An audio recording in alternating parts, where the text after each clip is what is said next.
Hello, everyone, and welcome to our series of webinars being Olá a held todos, during bem-vindos a este I am Juliana Perloff. I webinar work for e é o MFC segundo deste as the mês de International agosto. Eu CMC sou Platinum Juliana Advocate, Perloff e and I am trabalho also para a o member IST. of the Eu sou a IFPMA líder na Task América Force Group Latina for the e também sou ICH-M4Q membro Article representing Interpharma da Brazil. Interpharma do I will Brasil serve as a moderator in e today's para session.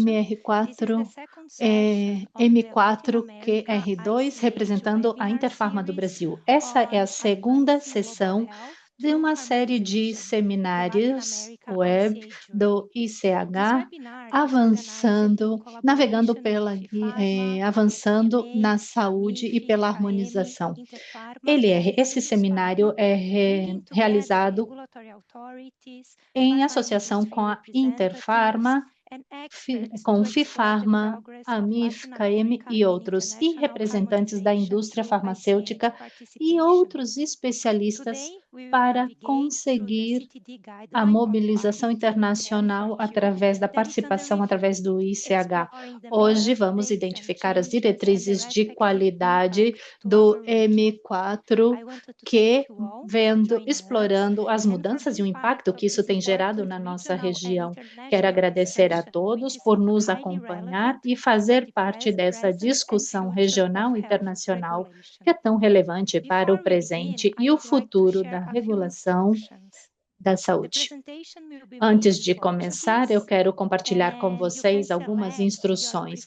A preferred apresentação vai language ser by going realizada to the em bottom of the português. screen Vocês podem and selecionar o clicking the idioma na preferência de interpretation vocês, box indo na with the globe parte icon. inferior da tela, This will open the clicando list of no available no languages, ícone de English, Portuguese, interpretação, que é o Spanish, ícone do and you can globo. select the language E aí vai that aparecer os is idiomas most disponíveis, convenient for português, you. espanhol, For inglês, the e best vocês audio vão poder quality, we selecionar o idioma recommend da preferência selecting de the Mute vocês. Original Audio Para option. uma If you melhor choose to qualidade do listen in a áudio, nós language também other than the one being used by the sugerimos a speaker. vocês que In silenciem case you o may have áudio any questions original. about the topic being presented today, please feel Se free to tiverem submit alguma it through pergunta sobre o Q&A tema que box estamos located at the bottom of your apresentando screen. hoje, We will vocês address them podem during this enviar webinar, essas or perguntas it will be através da published seção de after the perguntas e event to respostas que ensure all também estão na questions are parte inferior responded. da tela de The vocês. presentation and As recordings will be transcrições shared e by o chat email dessa sessão de using the address you perguntas provided vai when ser joining the publicado no session. final, assim I will como as now switch to apresentações Portuguese, and no thank you. e-mail de vocês que vocês nos Bem-vindo a passaram ao todos nesse iniciar. importante Agora vamos webinar passar como para parte da português. série de webinars de ICH na América Latina. Hoje iremos navegar pelo guia CTD, porção da qualidade, o M4Q, que está em revisão, abordando quais são as principais mudanças e impactos para a nossa região. Nessa sessão, iremos obter perspectivas estratégicas sobre as propostas de atualização desse guia, cuja revisão tem como objetivo melhorar a eficiência regulatória e o gerenciamento do ciclo de vida dos produtos. Atualmente, esse guia está em consulta pública, sendo uma grande oportunidade para obtermos a perspectiva da agência, a autoridade regulatória, assim como da indústria, o setor regulado, trazendo informações relevantes sobre os impactos positivos e as barreiras que precisam ser ultrapassadas para nossa implementação. A nossa agenda de hoje, então, a Ellen Nogueira, representante da Anvisa, e a Sheila Inada, representante do IFPMA, através do Interpharma, ambas no grupo de trabalho dos especialistas, o IWG, do ICH, para o guia M4Q. Elas trarão uma apresentação detalhada sobre a atualização desse guia e as implicações para a América Latina pela perspectiva da indústria e da autoridade regulatória. Seguiremos depois com um painel de discussão, com perguntas e respostas, e um diálogo interativo, considerando aspectos em relação à estratégia de implementação, a capacitação necessária e oportunidades para a harmonização. Nesse painel teremos a presença da Sheila e da Ellen e também do Rafael Sanches, gerente-geral de registro de medicamentos da Anvisa. Seguindo depois para o encerramento com as principais mensagens dessa sessão e o chamamento para que todos se engajem e colaborem nessa fase de consulta pública do guia. E assim iniciamos a nossa apresentação. Começo apresentando a Sheila Inada. A Sheila é gerente executiva da área regulatória na AstraZeneca Brasil, com vasta experiência em gerenciamento de submissões, desenvolvimento de estratégias regulatórias e temas relacionados à policy. Desde 2019, ela tem atuado como coordenadora do grupo de trabalho do CTD no Interpharma e em 2021, através da parceria Interpharma-IFPMA, ela representa o IFPMA no grupo de trabalho dos experts, o IWG, do ICH para revisão do guia M4Q. A Ellen Nogueira é especialista em regulação sanitária, trabalhando na Anvisa desde 2014. Ela é farmacêutica com especialização em regulação sanitária e MBA em Data Science and Analytics. Ela é líder para o tópico M4Q em revisão e representante do IWG. Sheila e Ellen, parabéns pelo trabalho, contribuição e colaboração para a revisão deste guia, e tenho certeza que a sessão de hoje será muito enriquecedora. E agora eu passo a apresentação para vocês. Obrigada. Obrigada, Juliana, pela introdução. Vou compartilhar meus slides.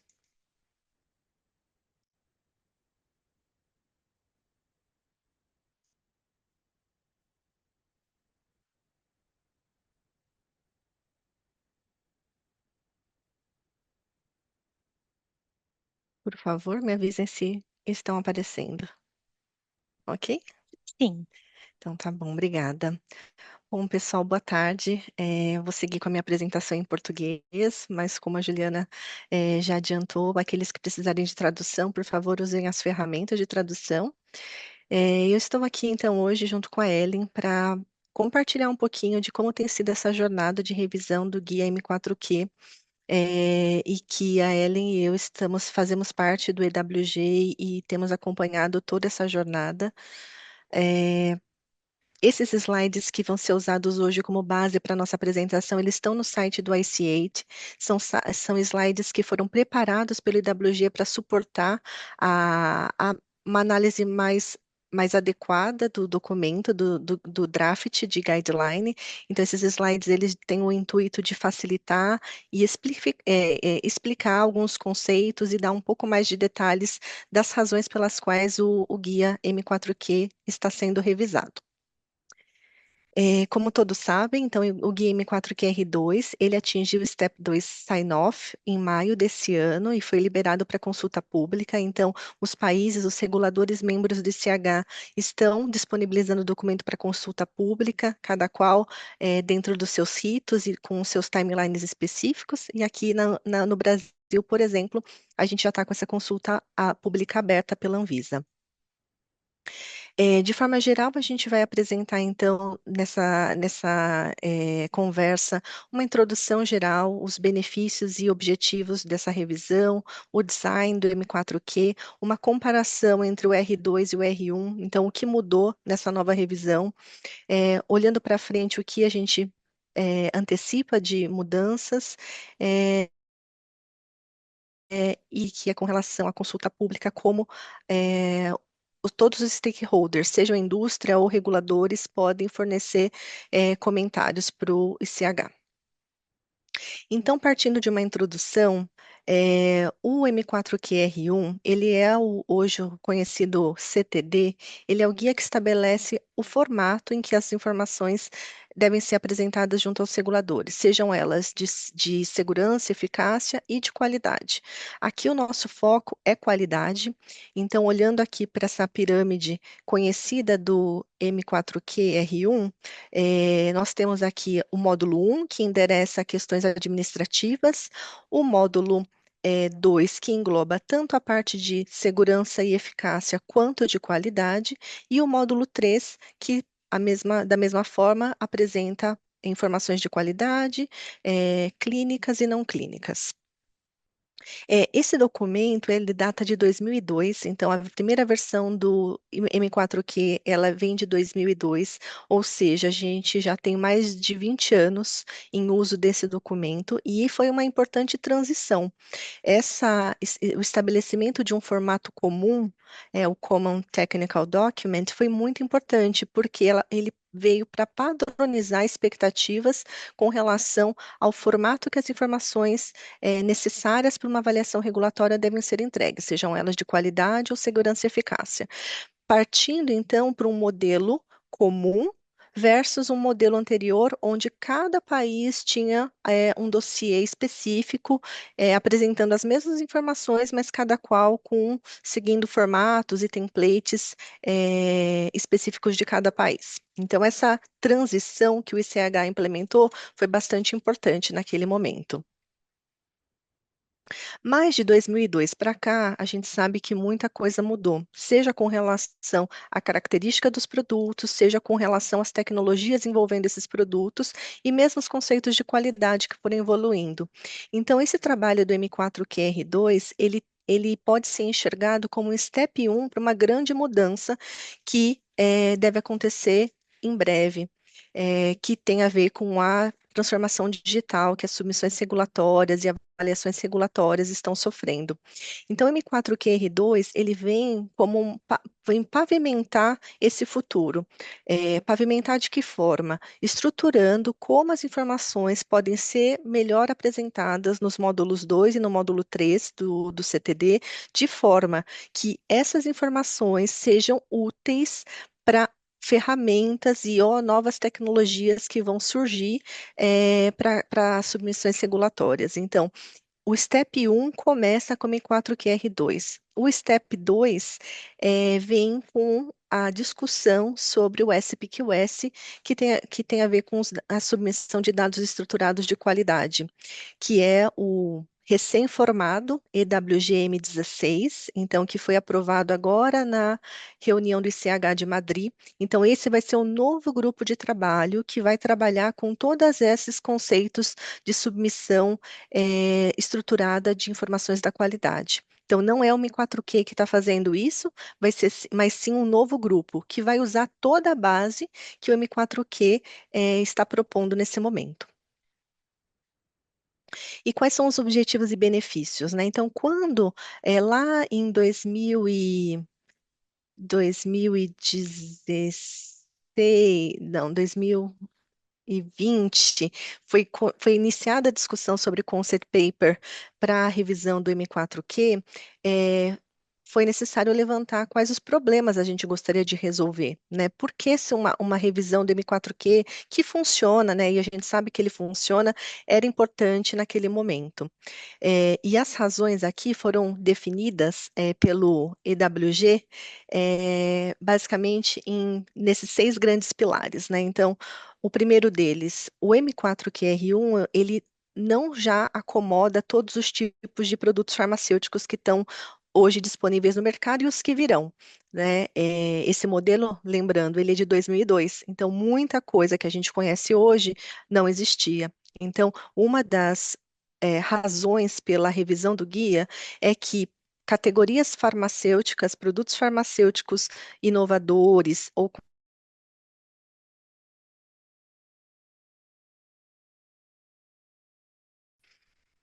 outro ponto importante da revisão do Guia M4Q é garantir que o M4Q seja de fato o principal fonte de informações das informações de qualidade que tem objeto regulatório, que tem que fundamentam uma avaliação regulatória, né? Então, o M4Q ele deve ser capaz de trazer com clareza todas essas informações que vão ser administradas e gerenciadas ao longo do ciclo de vida do produto. Outro ponto importante era que na época foi levantado como oportunidade para a revisão do M4Q é a organização das informações de fabricação. Como seria possível torná-las apresentadas num formato mais adequado de facilidade e análise, bem como todo o gerenciamento do conhecimento do produto. Além disso, desde 2002, muitos outros guias de qualidade surgiram dentro do ICH. A gente tem toda a série de Q8 a Q12, Q13, temos vários guias de qualidade que com certeza foram publicados após 2002. Com isso, esses conceitos de idade, apesar de existirem nos seus guias específicos, eles não estavam de uma forma clara previstos dentro do M4Q. Então, uma das grandes motivações de revisão também foi garantir que todos os novos conceitos de qualidade tenham um placeholder adequado dentro do M4Q. Com relação à parte de desenvolvimento farmacêutico e o controle, a estratégia de controle geral propostas, são dois conceitos que não são novos, eles estão previstos dentro dos guias de qualidade vigentes, porém, eles não estavam exatamente com um placeholder no M4Q. Com isso, esses conceitos foram trazidos para essa revisão 2 de forma que, nesse novo formato, eles passam a ser uma espinha dorsal para a revisão regulatória, porque eles vão antecipar, vão trazer de uma forma bem compilada todas as informações de qualidade que são bem importantes. E com isso, outra mudança grande e importante é tornar o módulo 2 de qualidade a grande fonte, o grande source de revisão regulatória, fazendo com que essa revisão seja cada vez mais eficiente e efetiva, tanto no que se refere à submissão regulatória, quanto à avaliação pelos reguladores. Porque hoje o módulo 2, como a Ellen vai explicar mais à frente, hoje o módulo 2 é subutilizado. Então, nesse momento dessa revisão, o que o EWG trabalhou e discutiu muito foi como fazer, como tornar o módulo 2 uma sessão que traga realmente informações relevantes e que suportem uma aprovação regulatória.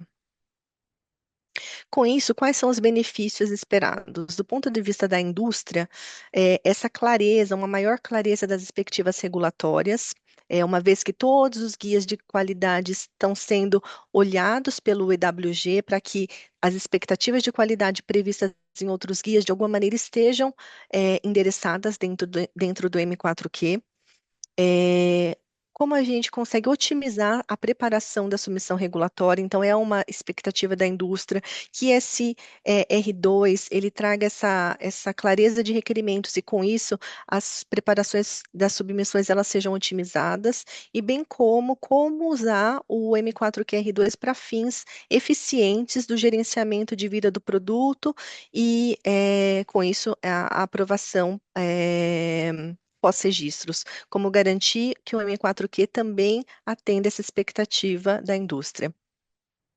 Por outro lado, dos reguladores, uma das grandes expectativas é que, de fato, essa revisão traga eficiência na avaliação regulatória, eh, facilite essa avaliação baseada em risco e baseada em ciência, que é tão importante nos dias atuais e que a gente sabe que os produtos hoje, cada vez mais complexos e com suas particularidades, a análise baseada em risco e ciência, ela é extremamente relevante. E também como um dossiê, esse novo dossiê, ele pode melhorar e facilitar ferramentas globais, como, por exemplo, Reliance e Worksharing. Com isso, o grande benefício, né, esperado é com relação aos pacientes. Uma vez que a indústria e reguladores conseguem ter um padrão de trabalho que seja mais eficiente e traga agilidade, quem será beneficiado no final do dia são os pacientes, ao passo que possuem acesso mais acelerado aos medicamentos e esse gerenciamento de vida do produto de forma mais eficiente tende também a minimizar os riscos de supply de medicamentos. E do que se trata esse novo design do M4QR2? Bom, tentando já construir um paralelo com o modelo R1 que nós conhecemos hoje. Hoje, o M4QR1 já possui o módulo 2 de qualidade e o módulo 3 de qualidade. Porém, como eu já adiantei, hoje o módulo 2 de qualidade, ele é bastante resumido e subutilizado no sentido de que tipo de informações de qualidade ele apresenta. Já o módulo 3 é o grande source de informações de qualidade para fins regulatórios. É lá que são apresentados tanto resultados, condições propostas, racionais, relatórios, e assim por diante. Nesse novo modelo que está sendo pensado para o R2, o módulo 2 é que se torna essa base para análise. É no módulo 2 que vão ser apresentados condições propostas, o racional pelas quais essas condições propostas estão sendo apresentadas pela empresa, enquanto que o módulo 3 vai trazer os dados que subsidiam o que está sendo discutido no módulo 2. Então, não necessariamente o regulador precisará acessar o módulo 3, desde que as informações do módulo 2 estejam bastante claras para a revisão. Com isso, essa visão geral bastante compreensiva é prevista que esteja apresentada no módulo 2, bem como ferramentas de gerenciamento de vida do produto também serão apresentadas no módulo 2, só que não vou me adiantar, porque a gente tem bastante slides bem instrutivos com relação a todas essas mudanças e características. Com isso, o M4Q R2, ele busca essa eficiência, efetividade, uma visão centrada no paciente e, ao mesmo tempo, de alguma maneira, certa harmonização com relação às submissões globalmente e a parte de gerenciamento de ciclo de vida e avaliação. E, na medida do possível, evitando redundâncias. Ele vai atender os diversos tipos de produtos e modalidades, e ele pavimenta essa futura implementação de ferramentas modernas e que farão parte da rotina da área de assuntos regulatórios. Aqui é muito geral, é só uma visão ilustrativa do que vai ser apresentado daqui para frente. E vou fazer aqui um parênteses. Alguns termos eu vou mencionar em inglês, porque são os termos que têm sido trabalhados no EWG e que estão na consulta pública, estão no draft do M4QR2, e por enquanto não tem uma tradução exata para o português, né? Então, o ideal nesse momento é a gente usar a mesma linguagem, então aqui a gente está adotando os termos em inglês mesmo. Então, temos os termos no centro, né, de tudo, que é o produto, a condição proposta, o Core Quality Information. A Ellen vai explicar um pouquinho mais de cada um dos elementos, eu não vou me antecipar para não ser repetitiva. Suportando esse Core Quality Information, nós temos o Development Summary and Justifications.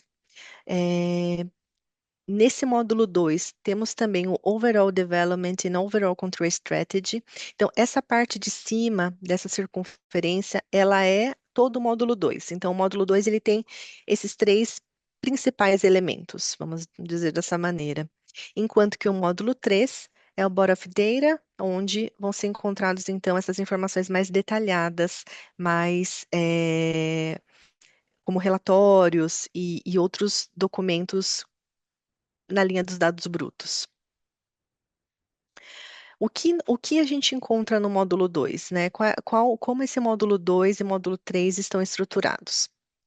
O módulo 2, ele consiste numa seção de informações gerais, na seção de Overall Development and Overall Control Strategy, Core Quality Information, o CQI, é o termo que o EWG tem usado, o Development Summary and Justification, DSJ, uma seção nova de Product Life Cycle Management, então esse é um conceito novo que vem com o R2, e uma seção opcional, que é o Product Quality Benefit Risk, e ela vai ser usada em algumas situações específicas.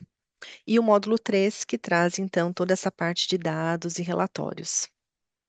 Aqui, como eu comentei, esses slides estão no site do ICH, então podem ser consultados por vocês na medida que for necessário, que queiram se aprofundar um pouco mais nessas explicações, mas eu não estou lendo essas explicações ao lado porque a gente vai falar mais à frente. Tem outros slides que talvez sejam mais ilustrativos para exemplificar o tipo de informação que é esperada em cada uma dessas sessões. E como essas sessões elas funcionam conjuntamente? O módulo 2, como comentado, eles são de fato a base para revisão. Então, quando a gente olha para Core Quality Information, Development Summary and Justification, and Overall Development and Overall Control Strategy, essas são as informações que têm que ser apresentadas com um nível de detalhe, com um nível de discussão suficiente para que, com base nessas informações, o regulador consiga tomar uma decisão regulatória. Claro, ele eventualmente, ainda que a empresa apresente uma discussão detalhada, sempre existe a possibilidade de recorrer ao módulo 3 para que informações específicas sejam analisadas ou dados sejam confirmados, mas conceitualmente, o módulo 2 deve ser capaz de apresentar as informações necessárias. Então, aqui, a gente pode olhar essa separação, né, essa divisão do módulo 2 e módulo 3 sobre duas perspectivas. A gente tem a perspectiva do registro inicial, né, então, que existe essa expectativa de que essa visão geral e compreensão geral, ela facilite a avaliação, ela descreva como o produto e os seus processos eles foram desenvolvidos, incluindo essas análises, as justificativas baseadas em ciência e no risco. E essas informações elas vão contribuir para uma avaliação regulatória baseada em risco e baseada em ciência também.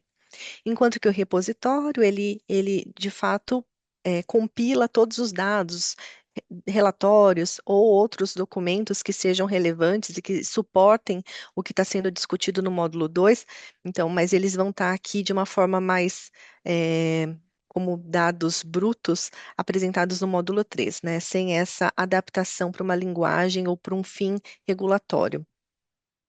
Já do ponto de vista de gerenciamento de ciclo de vida, essa seção do módulo 2, ela vai ser bastante importante para o ciclo de vida, porque aqui está o coração do produto, né? Então, o módulo 2 é o que a gente entende como as condições propostas e registradas.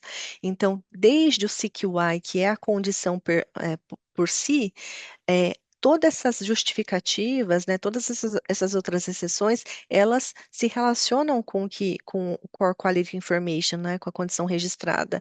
Então, esse módulo 2, para fins de gerenciamento de vida do produto, realmente vai ser bastante importante. E o Core Quality Information, de fato, é o que no conceito, tudo que está aqui nessa seção é o que é o que será sujeito a pós-registro. Enquanto que o módulo 3 permanece com essa característica de uma seção suportiva, que ela pode ou não ser atualizada num pós-registro, vai depender do grau e do nível de mudança que está sendo proposta. Então, o módulo 3 ele é uma seção que não necessariamente precisará ser atualizada. E aqui eu já passo para Elor.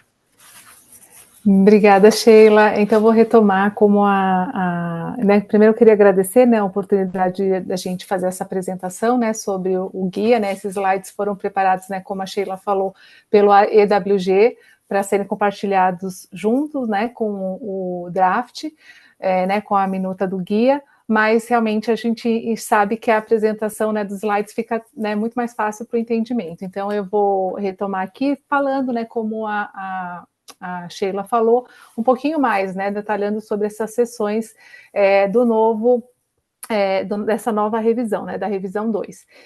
Primeiro, cabe destacar, né, se vocês olharem, a codificação ela é bem diferente, né, da versão atual, né, da R1, exatamente para não ter uma sobreposição, né? Então, uma vez que a gente fala R1, a gente está falando de algumas seções, a S, a P, e já nessa revisão 2, a gente tem toda uma codificação diferente, exatamente para não ter, né, a gente saber que a gente está falando dessa nova revisão. Então, queria primeiro fazer esse esclarecimento. Então, agora, partindo um pouquinho para as seções específicas do módulo 2, né, e do módulo 3, né, a gente vai colocar também, no que diz respeito ao módulo 2, a primeira seção é a seção de General Information, né, informação geral, e ela nada mais é do que corresponde, né, à seção de introdução hoje do R1, com pequenas alterações, né, então inclui a questão do nome do princípio ativo, né, o nome internacional, forma farmacêuticas, concentrações, rota de administração, o material de embalagem, produtos médicos, se houver, e também a parte de dose diária máxima, né? Então, esse realmente, assim, são as informações gerais do produto e, de fato, são bem similares, né, ao que a gente tem no R1. Próximo slide, por favor. Já a seção 232, ela se refere ao Overall Development Strategy e o Overall Control Strategy. Então, falando um pouquinho do Overall Development Strategy, ele fornece esse resumo conciso do racional do desenvolvimento, destacando todas aquelas decisões chaves para aquela qualidade pretendida, né? Então, nessa seção, a gente tem informação do QTTP, né, que é o Quality Target Product Profile, e você vai exatamente fazer nessa primeira subseção, você vai informar um pouquinho qual é a sua estratégia global de desenvolvimento. Nessa sessão também temos o Overall Control Strategy, e como a Sheila falou, a ideia dessa versão R2, ela não é alterar o conteúdo, né? Já que o M4Q, né, de qualidade, ele trata realmente do conteúdo, do formato e organização. Então, o conteúdo realmente ele vale o que estão nos outros guias, né? Então, o Overall Control Strategy ele não é um conceito novo, ele está coberto no SHQ10 e outros guias. E a gente vai, né, por meio dessa sessão, fornecer um local dentro do CTD para apresentar essa estrutura, né, global para assegurar realmente a qualidade do produto, né, ao invés de ter uma compilação só dos controles individuais, sem considerar o seu significado, né, a significância para assegurar a qualidade. Então, nesse desenho que a gente tem aí, então, tudo parte do QTTP, né, o Quality Target Product Profile, e todos aqueles controles, parâmetros críticos, atributos críticos dos materiais, para você atingir essa qualidade. Então, essa sessão é uma sessão nova, né, comparada com a R1, e a gente entende que pode, né, dar, né, entra naquelas sessões que realmente vão dar a visão geral, né, do produto para o avaliador. Próximo slide, por favor. A próxima sessão é uma sessão bem importante, né, como a Sheila falou, né, o Core Quality Information, né, o CQI, ele fornece, né, essa avaliação baseada em risco, né, e na ciência para permitir, né, realmente o registro e facilitar o ciclo de vida.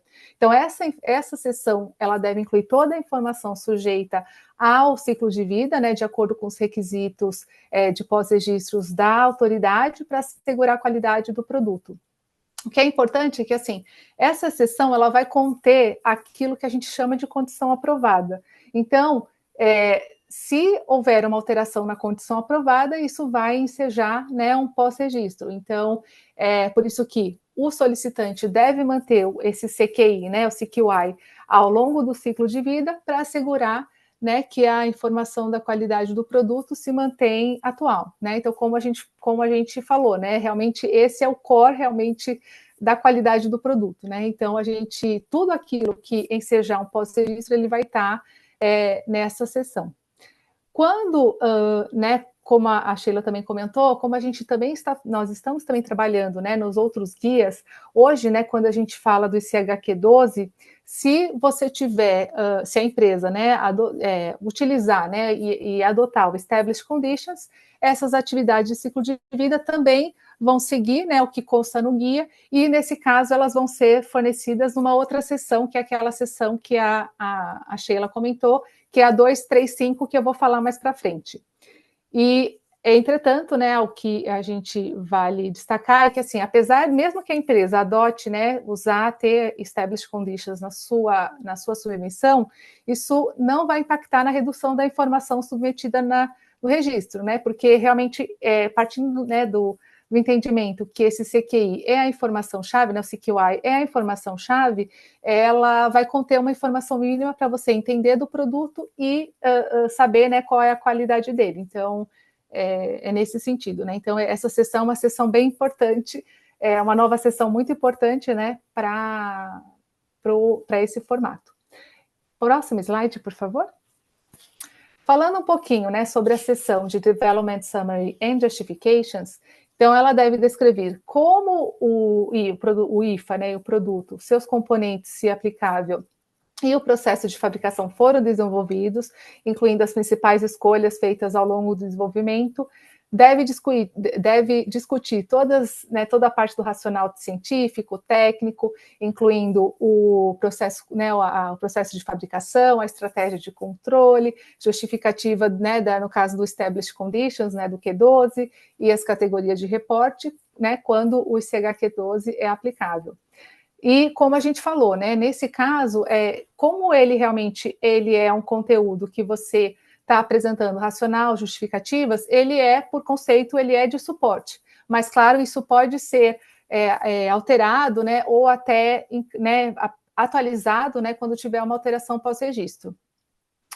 As sessões, uma sessão que é nova, que talvez vocês, né, quem já tenha lido o guia pode ter observado, a gente tem uma sessão agora que chama Integrated, que é essa 234N, e ela inclui justificativas de tópicos quando uma discussão holística ao longo de várias partes do dossiê é vantajosa, né? Então, aqui é só alguns exemplos, né? Extraíveis e lixiviáveis, agentes adventícios, produtos sem um princípio ativo isolado, equivalência. Então, assim, essa sessão ela é uma sessão mais holística e ela vem também com esse conceito, né? A gente, considerando, né, que a gente está cada vez mais, temos produtos mais complexos, produtos que você talvez não tenha essa divisão tão linear, né? Princípio ativo, produto acabado, e aí, de fato, essa versão integrated, ela vem exatamente com esse intuito, de ela ser uma possibilidade, né, para a solicitante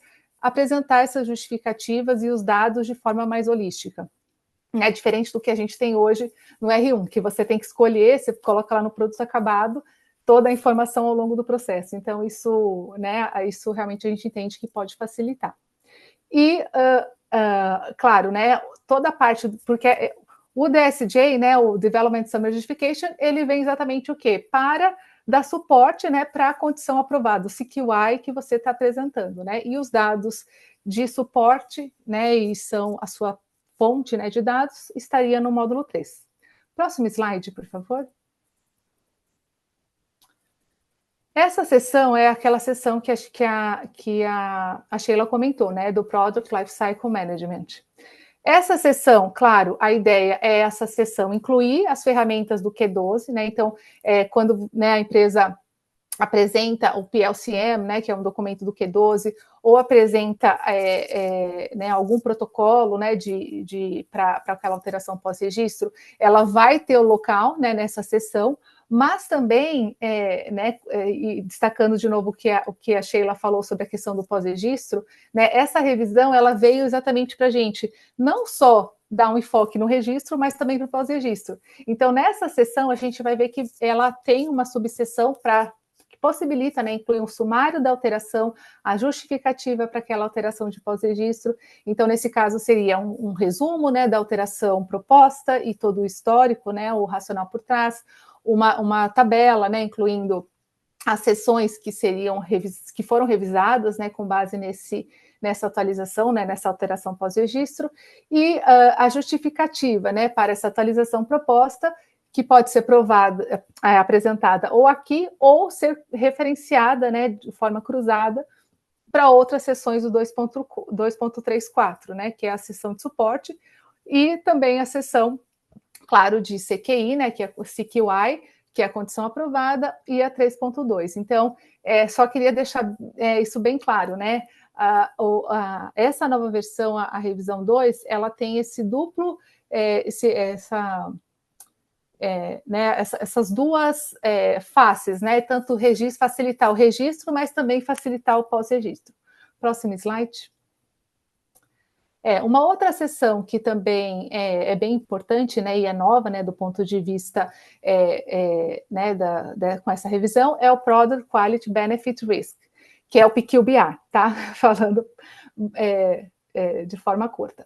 Ela é uma seção opcional, né, em que os solicitantes, eles, para contextualizar os riscos de qualidade, né, em relação aos riscos do paciente, que podem ser benéficos, né, em situações como as vias aceleradas de registro. Então, hoje, né, quando a gente fala do benefício-risco de qualidade, elas são, né, avaliadas, né, pelas autoridades, mas a gente vai colocar essa seção permitindo, né, que o solicitante apresente aqueles dados mostrando, né, por que realmente o benefício, né, ele se sobrepõe ao risco. E é claro, ele está relacionado com a outra seção, né, o 2.5 Clinical Overview, né, que realmente lá você discute a questão do benefício-risco global. Mas, como eu falei, a intenção, como aqui a gente está falando do módulo da qualidade, a gente colocou essa subseção, né, para exatamente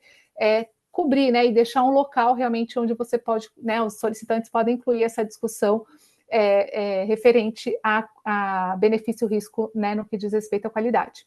Então, inclui um resumo, né, que explica o racional relacionado às mitigações de riscos da qualidade, concluindo como, né, esses benefícios para o paciente, eles superam, né, os riscos residuais, e acessar o impacto, né, na segurança e eficácia do uso do produto. E é claro, né, como a gente está falando de uma sessão, né, uma sessão de benefício-risco para a qualidade, a gente não é do escopo, né, do EWG falar, né, como que essa sessão vai ser utilizada, né, porque a gente sabe que algumas autoridades já têm isso um pouco mais concreto, né, tem guias, mas outras autoridades não. Então, no final das contas, né, a mensagem a gente, né, vai ter essa oportunidade, né, esse local para incluir realmente nesses casos que são mais críticos, né? A gente sabe, né, dessas vias aceleradas, talvez fosse um caso que poderia ser utilizado essa sessão. Próximo slide, por favor. E aí finalizo, né, com o módulo 3, né, assim, explicando um pouquinho, né, mas o módulo 3 serve como repositório, né, para esses métodos, descrições de métodos detalhados, dados e outras informações que suportam, né, que dão suporte ao módulo 2. A informação no módulo 3, né, como eu falei, ele é pelo conceito de suporte e pode ser alterado, né, como resultado de alterado ou atualizado, né, em virtude de alterações pós-registro. Próximo slide. Agora vamos explicar um pouquinho, né, também algumas coisinhas que mudaram, né, no guia, né. Essa nova versão, ela introduziu subseções específicas para materiais componentes. Então, quando a gente olha hoje o R1, que você tem Drug Substance, né, o S, e o Drug Product, o P, nesse novo formato, a gente tem várias subseções específicas, né? Então, relacionadas a substâncias. Além de drug substance, a gente tem substance intermediate, ou seja, os intermediários, né? As substâncias intermediárias. Nós temos o excipients, né? Os recipientes, o starting materials, source materials, né? Então, os materiais de partida. Então, né? Realmente, a estrutura desse novo formato, ele vai ser muito modular. E isso vai auxiliar para exatamente você acomodar a informação no local, fica fácil de você identificar. Então, a gente entende que, assim, claro, né, como eu destaquei antes, a alteração que com esse formato não é alteração do conteúdo, e sim da localização e facilitar, né, a inserção, né, dos documentos referentes àquela substância, né, sendo de forma ampla, né, o termo. E, da mesma forma, o produto acabado, a gente, né, agora, né, com essa nova versão, a gente tem o que é, né, eu vou ler em inglês, é o Packaged Medicinal Product for Multi-Constituent Products, o PM, né? Então, esse PM, eles seriam produtos que, se você tem um kit, então, só dando um exemplo, você tem uma solução que acompanha uma seringa, né? Para ser, então, aquele kit é o que a gente chama de Packaged Medicinal Product for Multi-Constituent Products. E também você tem o Pharmaceutical Product After Transformation, então seria o produto farmacêutico após transformação. Eu traduzi, mas como a Sheila falou, a gente, né, como não foram definidos ainda, né, os padronizados, os termos em português, então a ideia é a gente manter, né, os termos em inglês por enquanto, até que a gente defina, mas assim, só explicando esse caso, Transformation, ele é um termo que veio da norma ISO, que é um produto sofreu uma alteração após a sua fabricação. Então, seria um exemplo, um pó para solução injetável. Então, a solução preparada é esse Pharmaceutical Product After Transformation. Então, agora, né, também vamos ter algum local para apresentar algumas informações referentes a esse material, né? Até vale destacar aqui que a gente tem alguns slides no final adicionais, e aqui você tem alguns hiperlinks. Então, algumas informações adicionais estão lá no final da apresentação, apesar de a gente não passar por elas, né? Mas vocês, né, têm acesso, né, tanto aqui, né, por meio do webinar, ou também lá no site do ICH, né? Essa apresentação é preparada pelo EWG, a gente só fez uma adaptação na parte da consulta do Brasil. Próximo slide, por favor. Desculpa, Sheila, antes de você mudar. Eu esqueci de falar de duas sessões que também são importantes, que é o Facilities, que é... Nessa sessão, a gente tanto vai ter, englobar a questão do nome do fabricante, do IFA e do produto acabado, e também, né, no módulo 3, ele já fica realmente uma sessão que é bastante regional, né? Então, que aí seria, dependendo da autoridade, ela pode ser ou certificado de boas práticas, ou pode ser a apresentação de dados, né? Então, por exemplo, a FDA que faz pode fazer uma inspeção pré-registro, então, né? Então, esse item de facilities, ele é uma mudança, né, em relação ao que a gente tem do R1, e a outra seção é a Analytical Procedures. Então, assim, pensando naquela estrutura modular e a não redundância, qual que vai ser a ideia? Nessa sessão, ela vai compilar todos os procedimentos analíticos, validações de métodos, né, de procedimentos analíticos relacionados à estratégia de controle. Então, por exemplo, no caso de um produto biológico, em que o mesmo método de teor é usado para o princípio ativo e para o produto acabado, esse método todo eles vão referenciar a uma única seção do Analytical Procedures. Então, isso também, né, a gente entende que vai ganhar, porque você não vai precisar repetir aquela informação e sim referenciar cruzado onde está essa informação daquele método específico. Agora sim, próximo slide.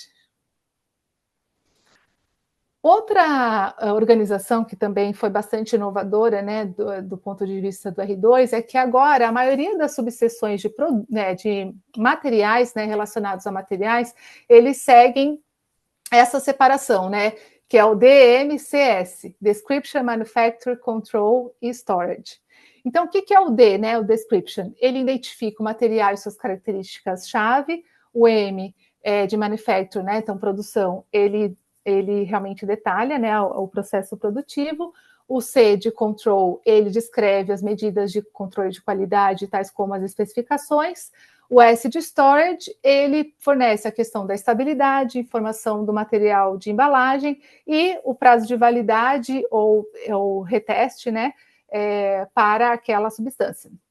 Então, da mesma forma, né, que a gente estava discutindo para você facilitar, né, o acesso daquela informação, esse modelo, ele também vai auxiliar na questão de você conseguir identificar, né? Então, ele vai auxiliar não só na avaliação, mas também né, quando você precisar daquela informação, você conseguir realmente acessar aquela documentação mais fácil. Então, dando um exemplo, pode ir para o próximo, por favor?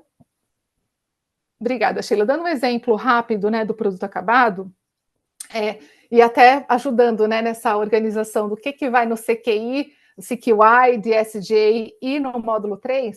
Então, assim, para o produto acabado, no CQI, para a description, você apresentaria a forma farmacêutica, a composição, as características chaves. No DSJ, no description, você apresentaria a parte de, né, todo o racional do desenvolvimento, da formulação e as justificativas.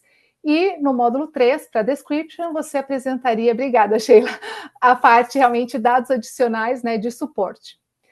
Para agora, a parte de manufacture, né, no caso do Core Quality Information, você apresentaria a descrição do processo, os controles em processos, os parâmetros de processo críticos. Já no DSJ, para manufacture, você apresentaria, claro, um resumo da avaliação e do desenvolvimento do processo, e no módulo 3 você apresentaria realmente aqueles dados de avaliação e do desenvolvimento do processo, aquilo que for adicional, né? Porque reiterando, né? A ideia é você não ter, evitar, né, ter a redundância. Então, as informações são mais complementares. Na parte de controle, né, no CQI, você apresentará as especificações. Na parte do DSJ, um overview, né, um resumo das análises de lote e a justificativa para especificações. E no módulo 3, você apresentaria realmente aqueles dados, a análise de lotes e os dados, né, que suportam realmente as justificativas. E por fim, né, do storage, no CQI, você apresentaria a descrição do material de embalagem, a parte de condições de armazenamento e o prazo de validade, né, no caso do produto acabado. Para o DSJ, você apresentaria realmente aquele resumo, né, um resumo, né, dos resultados da estabilidade, a justificativa, né, do material de embalagem proposto. E, por fim, no módulo 3, para storage, você apresentaria realmente os dados de estabilidade que suportam, né, os dados realmente de estabilidade, todas as condições e os resultados mesmos dos lotes. Então, assim, só mostrando que essa organização, né, eu acho que realmente esse slide eu acho muito bom, porque a gente consegue ver o CQI como sendo a condição aprovada, o DSJ como realmente o racional, né, justificativas que embasam realmente a escolha da condição aprovada, né, a escolha ou a obtenção da condição aprovada, e por fim o módulo 3, ele vai ser utilizado realmente como dados adicionais, relatórios, protocolos, outras informações que dão suporte realmente para as outras, mas não mais uma redundância. Próximo slide. Uma coisa também que é bastante importante, né, assim, são muitas alterações, né, então eu acho que realmente um dos pontos que é bem relevante é que hoje na seção, né, na versão R1, né, na revisão 1, a gente tem a seção 2.3R e a 3.2R. Essas seções não vão existir mais nessa versão, né, isso porque agora todas as informações que forem regionais, né, e tiverem que ser apresentadas, elas vão ser apresentadas na forma de adendos. Então, assim, o que a gente tentou, né, dentro do grupo? A gente pensou o quê? A gente tem uma informação que é geral, né, para os países, né, para as autoridades, mas, assim, e claro, a gente quer reduzir, né, a ideia seria ter, né, se o mundo ideal é ter um dossiê único que fosse submetido globalmente, mas a gente sabe, né, que tem especificidades regionais, regulamentos regionais que acabam levando, né, a você ter um conteúdo específico, né, para aquela região. Então, apesar da gente reconhecer, né, que isso seria, né, o ideal ter um dossiê único, nesses casos, né, quando tiver uma informação que seja específica para aquele país, então ele apresentaria um adendo. Então, só dando um exemplo aqui, os batch records, né, os dossiês de lote, eles vão ser fornecidos nessa seção 3.2, vão ser fornecidos como um adendo, né, a seção 3.2 de PM, né, então, ou seja, só falando, módulo 3, Drug Product Manufacturing, item 1, né, a primeira seção dele, quando requerido pelos regulamentos regionais, né, né, já que ele se refere, né, nesse caso, a uma informação de suporte relacionada ao processo de fabricação. Então, em resumo, lá na informação do CQI você vai ter da fabricação, vai ter o DSJ, onde você vai aplicar a informação né, que dá esse embasamento, na seção 3, alguma outra informação adicional, mas como os dossiês de lotes não são solicitados por todas as autoridades, entendo realmente esse requisito, você apresentaria o batch record como adendo a essa sessão. Próximo slide, por favor. Então, agora, só falando um pouquinho mais, eu já tentei comentar um pouquinho sobre as comparações e já quase terminando minha apresentação, agora acho que vai ser bem rápido. Próximo slide, por favor. Aqui, né, a gente consegue ver bem claro, né, o que a gente explicou até agora, né, sobre a comparação do módulo 2 do formato R1 versus o R2. Então, é claro, o formato R1, a gente tinha o módulo 2, né, que era muitas informações, era só um copia e cola, né, do que tinha do módulo 3. E, né, assim, né, foi muito interessante nas discussões do grupo, é que a gente viu que o quê? Apesar de você ter esse módulo 2, né, que seria o resumo da qualidade, né, que é o QoS, né, hoje Quality Overall Summary, no final das contas, muitas autoridades, para fazer análise, elas utilizavam o módulo 3. Então, ele não trazia, né, assim, com poucas exceções, né, mas, em geral, né, a base para avaliação regulatória, ela era no módulo 3. Então, com agora essa revisão 2, a gente vai passar a ter o módulo 2, né, onde você vai ter lá, como a gente falou, né, uma informação regulatória mais robusta, capturando, né, a estratégia de controle global e também incluindo toda a Life Cycle Management Tools, né, então, seja incluindo também aquelas ferramentas de gerenciamento do ciclo de vida, junto com o módulo 3, que não é uma duplicação, e sim a referência, em que, sendo que o módulo 3, ele já em contrapartida tem uma estrutura modular mais flexível, e também, né, como a gente falou, a gente tentou, na medida do possível, ter o alinhamento, né, com as normas ISO, né, então, né, como a gente explicou, isso realmente é uma primeira etapa, né, para uma submissão estruturada, né, e para os próximos passos, realmente, para a gente fazer essa padronização. Mas, assim, eu acho que essa figura realmente reflete muito o que a gente quer, né, com a revisão 2, que o módulo 2, ele seja realmente a base, facilite a avaliação regulatória, né, por essas divisões, né, então você ter a condição aprovada de forma mais fácil para ser analisada e também para o pós-registro, e, claro, né, suportado pelos dados, né, de suporte que estão tanto nas sessões de DSJ quanto do módulo 3. Próximo slide. Aqui realmente é uma comparação, explicando um pouquinho, né, sobre formato. Então, como a gente falou, né, enquanto R1, formato mais linear, no R2 você tem mais uma abordagem modular, né, como a gente viu, tem mais, né, a gente aumentou o número de materiais, né, os materiais que vão ter ali, né, no guia, né, ele está um pouco mais compartimentado, né, então ele está mais organizado, né, de uma forma consistente, né, dos componentes para dar suporte realmente a essa questão do futuro, né, da digital. Quanto ao foco, né, no conteúdo, então a gente, enquanto no R1, a gente tem lá informação, até dando o exemplo do módulo 3 e do módulo 2 e do módulo 3, você não tem uma distinção clara, né, do que é o core e a informação de suporte, e agora com o R2 a gente tem uma separação mais clara, né, do que é Core Quality Information, que é a condição, né, que vai conter a condição aprovada, versus o conteúdo de suporte.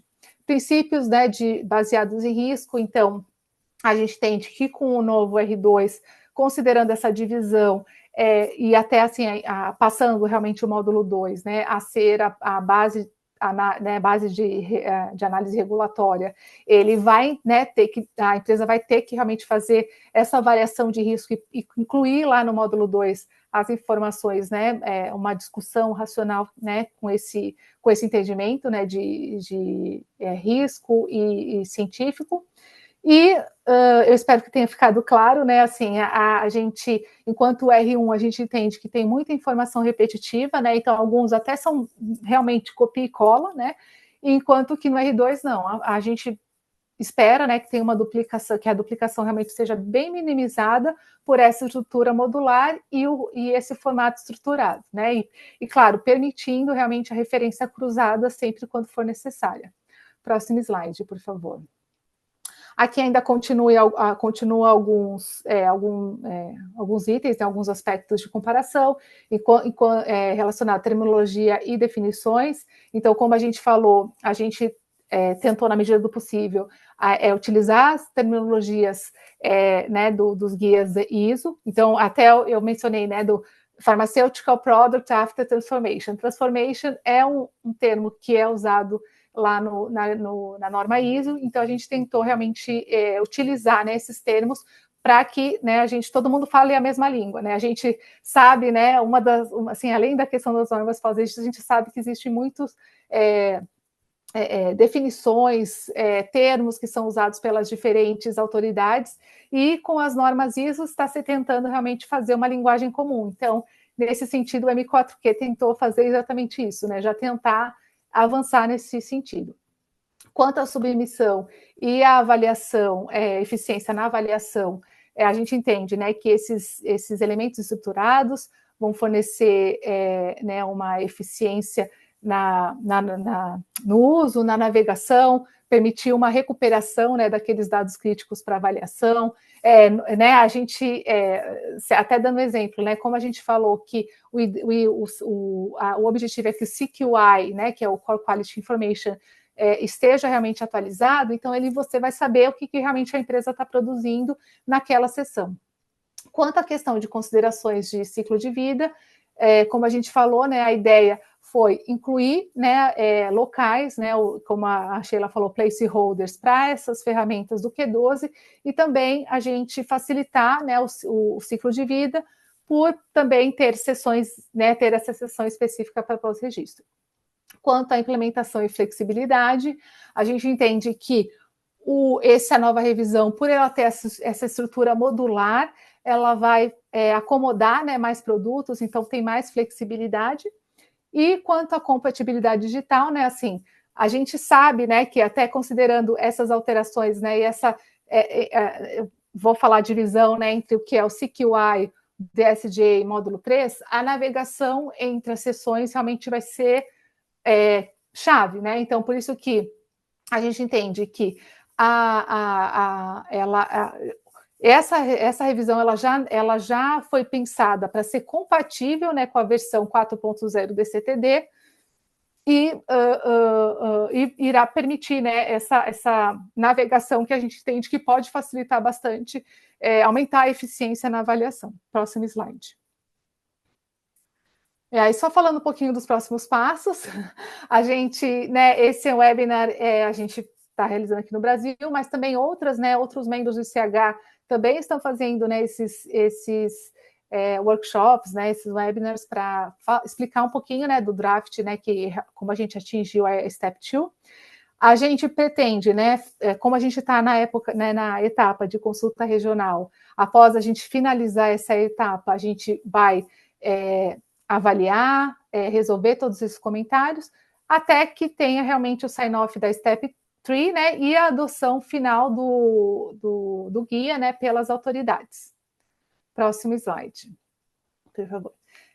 Apesar de não estar no escopo do guia, né, como vocês viram, acho que assim, eu queria deixar, estou acabando, gente, agora mesmo, minha apresentação para a gente passar realmente para a parte de perguntas e respostas, mas eu acho importante destacar que o que a gente percebe que realmente vai ser uma mudança bastante grande, né, da revisão 1 para a revisão 2.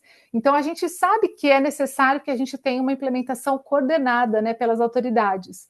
E para evitar o quê? Né, que a indústria tenha que preparar o dossiê em 2 formatos, o formato antigo e o formato novo, e também, assim, isso até pode ser um impeditivo de você submeter no país se ele não aceitar, por exemplo, a nova versão, ou a versão antiga. Então, essa implementação coordenada ela vai ser muito importante, né? Outro ponto também que é bastante relevante é quanto à questão desse período de transição, né? A gente sabe que, considerando essas alterações, a gente precisa, né, tanto do ponto de vista das autoridades, quanto, por exemplo, dos fornecedores, né, do ECTD, eles fazerem realmente as adequações para essa nova versão. Então, a gente sabe que vai precisar de um período de transição adequado para isso tudo se tornar realmente concreto e, de fato, né, conseguir implementar, né, a submissão, né, dos dossiês, né, nesse novo formato. E por último, né, a gente também está falando da questão dessa abordagem, né? A gente, né, do ponto de vista do EWG, vai ser importante, né, que as autoridades, né, elas possam estarem realmente trabalhando para conseguir implementar o ECTD e principalmente, né, implementar o 4.0, né? A gente não é o objetivo aqui, mas assim, e até fazendo um parênteses, a Anvisa pretende já adquirir o ECTD na versão 4.0. Mas entre os membros, né, do ICH existe uma diferente situação, né, entre as autoridades.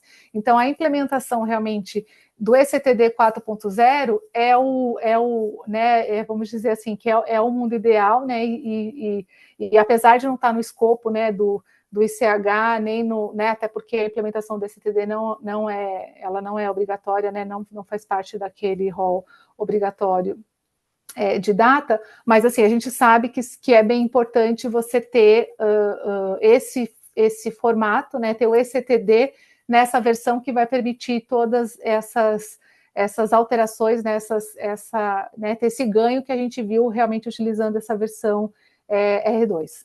Próximo slide.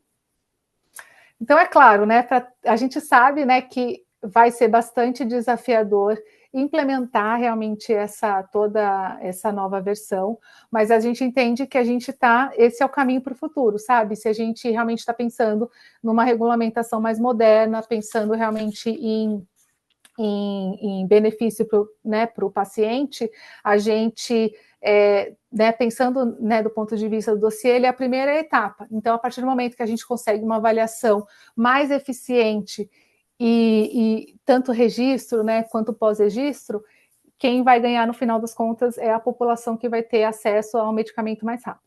Próximo slide. E aí, esse é o slide que a gente mudou em relação ao que está lá no ICH, só finalizando mesmo o próximo slide. A gente lembra, né, que a consulta regional do Brasil ela está aberta.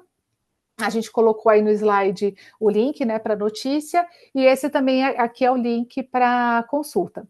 O prazo inicial que a gente colocou lá no edital é 5 de setembro, mas assim, a gente pediu, né, a gente está em processo de prorrogação desse prazo, né, porque o EWG, apesar de estar na etapa de consulta, a gente entendeu que disponibilizar alguns outros documentos junto com o guia também facilitaria o entendimento e até ajudariam a qualificar realmente a contribuição. Então, a ideia hoje, o que o grupo, né, o EWG, está trabalhando é no mapeamento, né, mais detalhado do R1 versus R2, então, onde a informação do R1 ficaria, né, no R2, né, já que, como a gente falou, né, a estrutura é um pouco diferente, mas considerando, né, que o R2 ele acomoda, ele é muito mais modular e acomoda mais flexibilidade, então a ideia é mostrar esse comparativo, né, onde a informação do R1 ficaria no novo formato.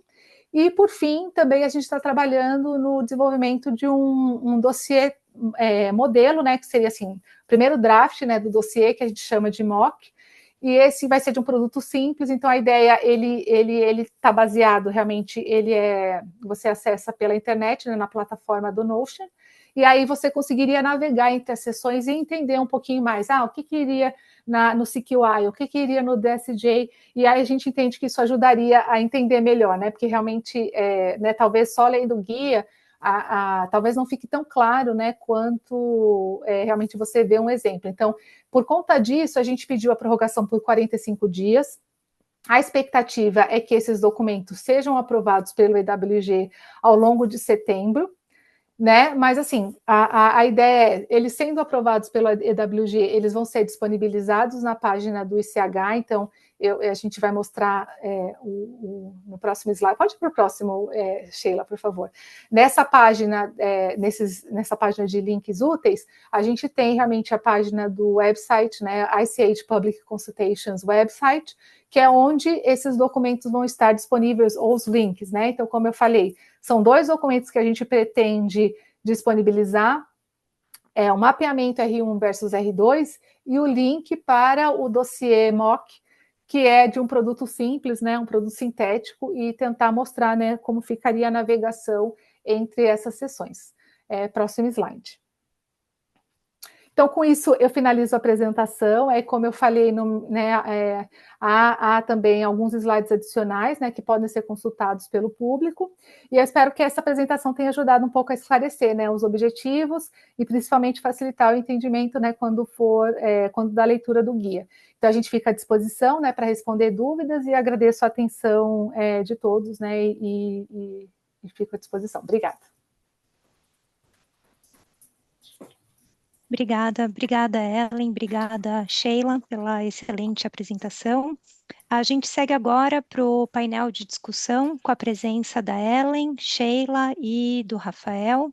Neste painel, vamos endereçar aspectos em relação à estratégia de implementação, a capacitação necessária e oportunidades para a harmonização.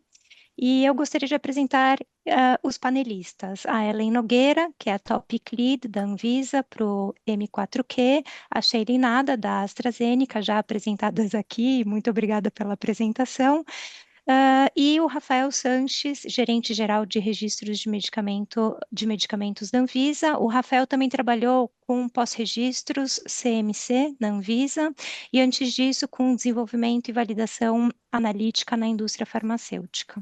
Então, bem-vindo a todos, e assim, eu vou começar com a primeira pergunta para o Rafael e para a Ellen.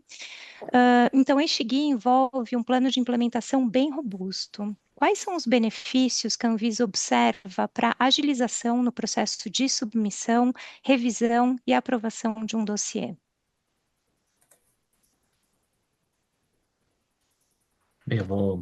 Boa tarde, pessoal, ou bom dia. Eu vou começar e aí a Ellen, se quiser, pode complementar. Como foi apresentado, né, pela Ellen e pela Sheila, esse guia ele traz uma mudança de paradigma bem relevante com relação ao CTD, que é a forma que se vê os módulos 2 e 3 do atual CTD. Então, o módulo 2 hoje, ele tem uma certa variação de como as agências o analisam, né? Ele é um resumo, e aí as agências o tratam desde o analisando primeiro, até simplesmente o ignorando, né? Então, isso acaba gerando muitas divergências na forma que as agências fazem análise, e também na forma com que as exigências, com que elas fazem exigências ou fazem demandas para as empresas. Uma agência que, como a Anvisa, por exemplo, foca no módulo 3, ela acaba fazendo exigências mais específicas, mais voltadas para a completude do processo. Enquanto uma agência que foca mais no módulo 2, ou primeiro módulo 2, talvez vá fazer exigências mais gerais. Então, e esse modo, a mudança, né, como a Ellen e a Sheila colocaram, ela está tentando direcionar a análise primariamente para o módulo 2, né? Então, se faria uma análise para o módulo 2, que deixa de ser um resumo genérico e passa a ser alguma, assim, ter mais especificidades, né? E deixa o módulo 3 como dados, eu não diria de suporte, para não confundir com o conceito de informação de suporte, mas com dados adicionais, né, a serem consultados se necessário. Isso tende a fazer com que a análise das agências seja mais uniforme e provavelmente mais rápida, tá? Então, facilita o processo de harmonização como um todo, facilita a aplicação de reliance ou mesmo das ferramentas de work sharing, né, de análise conjunta entre as agências, porque especialmente a seção do CQI, que elas mencionaram, né, do Core Quality Information, facilitaria de se ter uma informação básica sobre o que se está solicitando ou o que se está aprovando do produto. Algo que hoje é bastante difícil, né? Que, para aqueles que estão assistindo e que conhecem o GUI CHQ12, ele trouxe o conceito do PLCM, né? Do Product Lifecycle Management Document. E ele tem uma relação muito forte com o CQI, aqui, embora não seja a mesma coisa, né? Nem todo o produto de Q12, desenvolvido de acordo com o Q12, vai fazer parte aqui do escopo do CTD, mas ele guarda uma relação muito grande. Então, ele é uma ferramenta muito interessante para Reliance. Então, eu diria que o guia, tal como está sendo proposto, ele pretende tornar a análise das agências mais uniforme, mais objetiva e também facilitar o work sharing, facilitar o Reliance, facilitar a harmonização como um todo. Seria isso. Obrigada, Rafael. Ellen, você gostaria de complementar com alguma informação? Não. Então tá bem. Acho que já cobriu muitos pontos. Obrigada. Então, movendo agora, eu vou fazer uma pergunta para a Sheila. Pela perspectiva do setor, quais as principais oportunidades que você enxerga em relação a esse guia para a América Latina? Obrigada pela pergunta, Juliana. Bom, eu acho que essa revisão ela traz realmente, como o Rafael comentou, uma mudança de paradigma. É uma grande mudança, né? São conceitos e terminologias bastante novos. Então, acho que leva um tempo, né? Acho que o grupo levou 4 anos para chegar nesse formato, nessa proposta. Então, é de se esperar que acho que toda a comunidade, todo mundo, num primeiro momento, sinta dúvidas, né, e precise de mais tempo para digerir e até entender as razões pelas quais está tendo essa mudança tão grande, né, no formato. Então, pensando na América Latina, mas eu diria que é uma visão de impacto e oportunidades para o mundo, na verdade, é que é um caminho para um futuro, né? Então, a gente poderia continuar usando o R1? Poderia, né? Como a gente até comentou hoje, o R1 permite, né, que ainda que ele não tenha sido desenhado para categorias, de produtos mais modernas, as empresas hoje acomodam em algum lugar aquelas informações. Mas o R2, ele vem para pensar, vem com esse olhar de futuro. Não só onde colocar as informações, mas como essas informações vão poder ser tratadas, né? Sejam como forma estruturada, submissões estruturadas, seja usando inteligência artificial e por aí vai, né? Então, eu acho que a oportunidade para a América Latina e para o mundo é como a gente realmente pensa num formato de dossiê que não vai ter um prazo de vida curto, mas que ele realmente ele seja sustentável diante de tudo que vai vir por aí. Então, acho que esse é um ponto. Na América Latina, a gente sabe que tem países que, né, os reguladores ainda não são membros do ICH, então eu sei que é um desafio importante, eu sei que é uma dúvida que fica no ar, né? Então, como a gente vai mover para um R2 em países, por exemplo, que não são membros do ICH? Então, eu convido, né? Eu acho que é uma avaliação importante, né? Então, eu acho que a gente convida os reguladores a se aproximarem da avaliação, né, dessa proposta do R2, né, ainda não sendo membros, do ICH, talvez entender a forma que esse dossiê está sendo pensado e como as informações estão sendo colocadas, faça sentido para essas autoridades também aceitarem o modelo R2, né, como um futuro, ou pelo menos avaliar que tipo de ações têm que ser tomadas internamente para que esses modelos parecidos com o R2 possam ser utilizados, porque acho que um ponto que tem ficado muito claro ao longo dessa jornada da discussão do EWG é que de fato, o futuro já está aí, né? E como a gente faz esse futuro acontecer dentro de um CTD. Então, acho que não é nada, não é uma viagem, né? Não é algo desnecessário, pelo contrário, é uma mudança muito necessária. Então, acho que o convite fica para que todos se aprofundem e entendam, né, como esse modelo pode ser utilizado também, ainda que não sejam membros ICH. Obrigada, Shelley. Eu acho que esse é até uma barreira, né, que precisa ser removida na América Latina, né, pensando que temos países que não são membros do ICH ainda, ou não possuem o formato CTD implementado, né, na busca dessa harmonização global, fica aqui essa oportunidade, né, de implementação e aceitação desse novo formato, né, que está aqui a caminho. E movendo então agora a pergunta para a Anvisa, Rafael e Ellen, refletindo sobre as oportunidades de harmonização com o objetivo de se ter um único dossiê ou minimizando o número de versões de um mesmo dossiê em função dos requerimentos específicos de mercado, a Anvisa planeja revisar os seus guias e regulamentos como parte desse processo, buscando alinhamento com os guias internacionais, quando e onde aplicável? Isso endereça, inclusive, uma pergunta que foi colocada aqui no Q&A durante a apresentação, se, por exemplo, há a possibilidade de extinguir a necessidade de documentos adicionais como FDIR, PAT, envio de declarações específicas.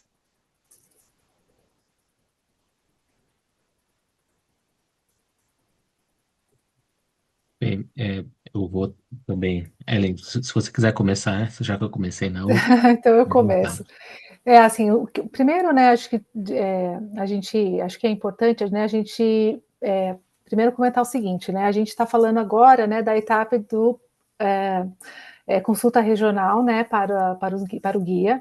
Então, a parte de internalização, ele vai ser discutida numa etapa posterior, né, porque a gente, nesse momento, a gente está tendo contribuições, então, assim, é importante realmente que as contribuições sejam nesse sentido, né, no que está no guia.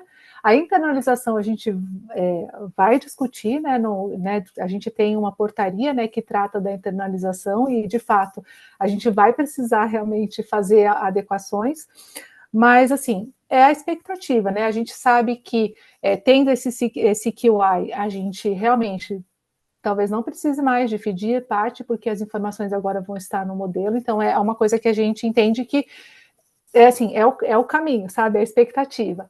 Mas, assim, em relação a, de fato, a gente mudar realmente os requisitos, também é uma coisa que a gente pode discutir, né? Porque da mesma forma que a gente tem requisitos regionais aqui do Brasil, a gente tem requisitos regionais do FDA. Então, assim, a ideia é que, a partir do momento que a gente comece a receber e a gente tenha realmente esse core, e aí você mostra, nossa, esse adendo aqui é para essa autoridade, e assim, a gente comece realmente a chegar num caminho para, né, chegar realmente num caminho de convergência, né? Porque a gente sabe que cada, né, autoridade tem suas especificidades. Mas, de novo, é um caminho que também não é o escopo, né, do nosso grupo. Né?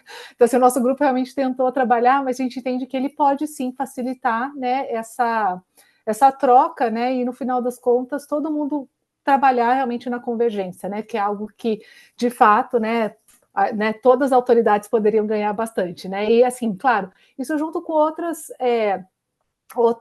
iniciativas, né, que está tendo de análise compartilhada, análise conjunta. Então, assim, eu entendo que são todas, de fato, facilitadores, né, para a gente trabalhar nesse sentido, né, mas aí eu queria deixar isso claro, né, a expectativa é que sim, a gente vá, né, trabalhando na convergência, mas é algo que a gente sabe que, né, nesse momento a gente não está trabalhando na internalização na Anvisa, né, isso é fato, né, que é a consulta regional para todos os membros do ICH, mas, de fato, o caminho, a gente entende que seria esse, né? A partir do momento que a gente tem o CQI, a gente não vai precisar mais do FDIR, né? Até uma das coisas que a gente ouviu, né, de muitas autoridades que hoje até também, né, poderiam analisar o módulo 2, né? A gente sabe que a realidade da Anvisa, a gente não recebe todos os processos, né, no formato CTD, mas, assim, mesmo aquelas que recebem todas, elas reclamam de módulo 2 com informações inconsistentes, que não adiciona valor para análise. Então, assim, realmente é o caminho, né? A gente entende que tudo isso é para facilitar e, de fato, você ter a informação realmente de qualidade, né? E você substituir outras questões que são mais locais, né? Regionais. Rafael, se quiser complementar, fica à vontade. Bem, eu só ia acrescentar, né, primeiro um comentário geral, né, sobre requisitos específicos. Sim, nós procuramos retirar requisitos países específicos. Alguns deles, como tem uma justificativa técnica, eles não estariam em discussão, né? Por exemplo, os estudos de estabilidade em uma zona climática do Brasil, alguns requisitos clínicos para a população brasileira, esses são requisitos específicos, assim, associados ao que a gente entende como importante para a população brasileira. Outros requisitos específicos, como formulários, o formulário de informações de registro, né, o próprio parecer de análise técnica da empresa, o PAT, esses são, sim, requisitos que podem vir a ser substituídos por algumas ferramentas desse novo CTD. Assim como eles poderiam ser substituídos por algumas ferramentas do Q12, né?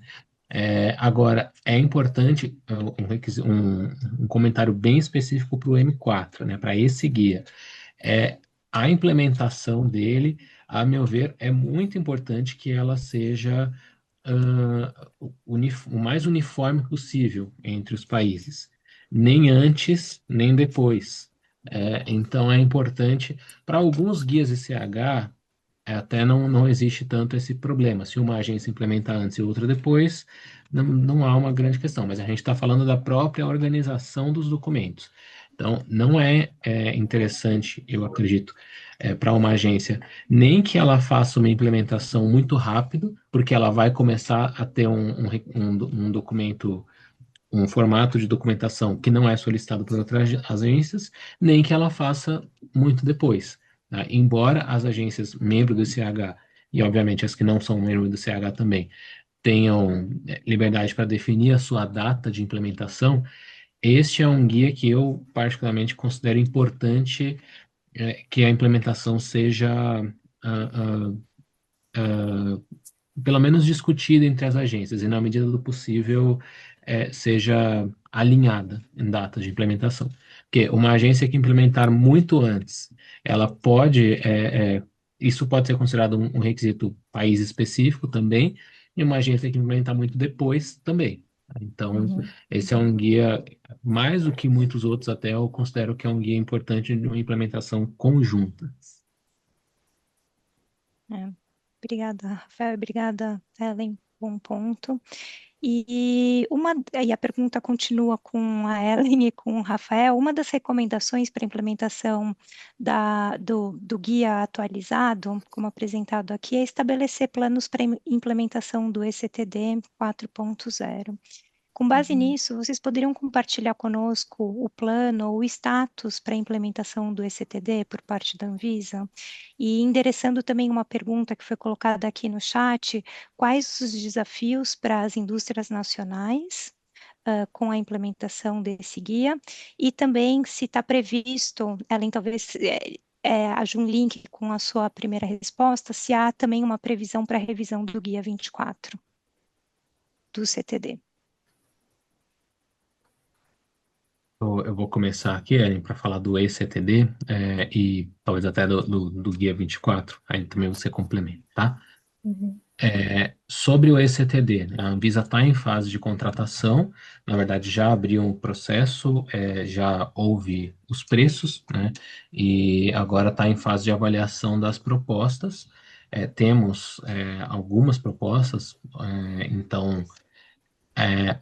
estamos trabalhando com um prazo de até outubro deste ano, 2025, desculpe, outubro de 2025, para fechar as propostas e definir qual é o vencedor do processo de licitação. Então, começa uma conversa com o vencedor do processo de licitação para customização do módulo 1, né, o módulo 1 do CTD ou do ECTD, é o módulo específico do país, onde vem os documentos específicos do país, então ele já é de se esperar que ele seja customizado, né? E a nossa expectativa, então, é que em 2026 a Anvisa possa receber documentos no modelo ECTD como forma opcional, ou seja, pode-se escolher submeter no formato do ECTD. Isso provavelmente seria mais para o segundo semestre do ano de 2026, porque nós temos um período em que vamos precisar fazer um piloto, vamos precisar fazer testes, enfim, então isso seria mais para o segundo semestre de 2026.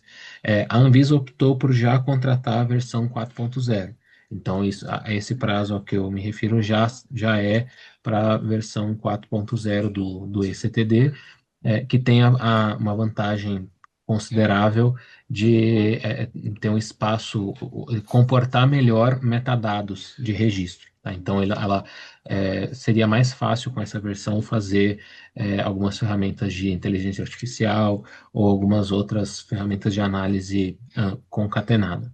Tá? Quanto ao Guia 24, que é o guia da Anvisa para o CTD, é possível que nós façamos algumas mudanças bem pontuais nos próximos meses, mas a mudança do guia para adequação ao M4Q R2 só seria feita depois do Step 4 do M4Q, né? Hoje ele está em consulta pública, então a gente ainda nem sabe se esse é o texto final dele. Vamos esperar o texto final, e aí a Anvisa vai discutir uma mudança, e aí, com base até no que eu falei no comentário anterior, pretendemos sentar com algumas agências do ICH e talvez algumas outras agências para tentar um prazo de implementação mais harmonizado, para que não aconteça de uma agência ficar muito antes e uma muito depois.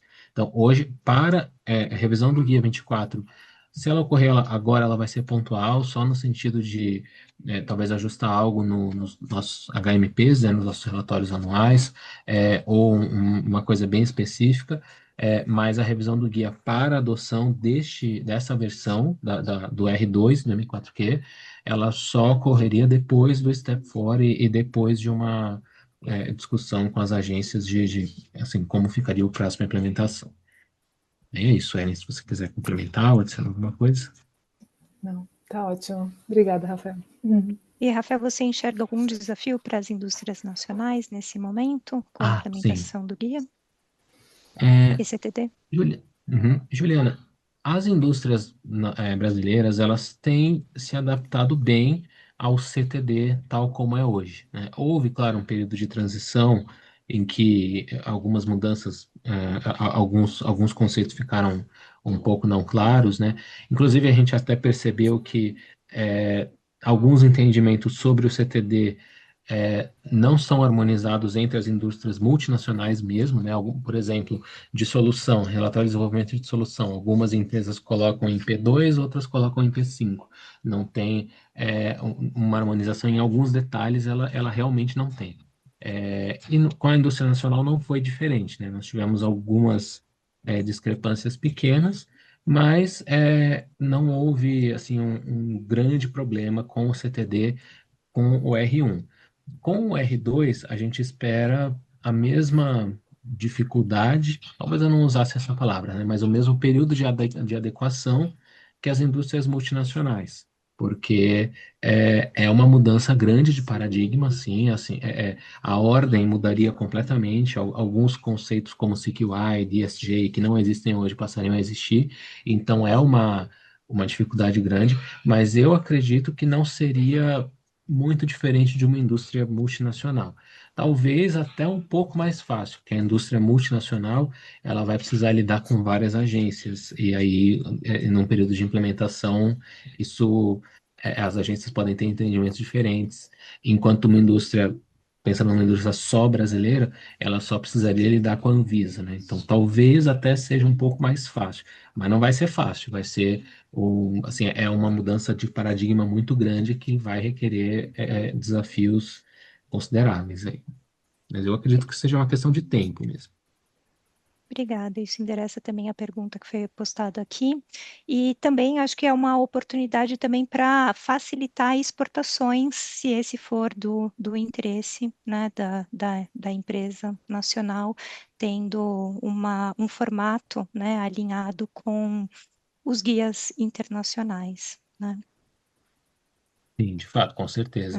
A exportação para agência, para países, não só os membros do CH, né, mas outros países, seria facilitada, principalmente porque a seção CQI, né, a Core Quality Information, como eu já mencionei, ela pode facilitar bastante o reliance, né? Então, não só o fato da Anvisa praticar o aproveitamento de análise a partir de outra agência, mas possivelmente de agências praticarem um aproveitamento de análise a partir da decisão da Anvisa, né?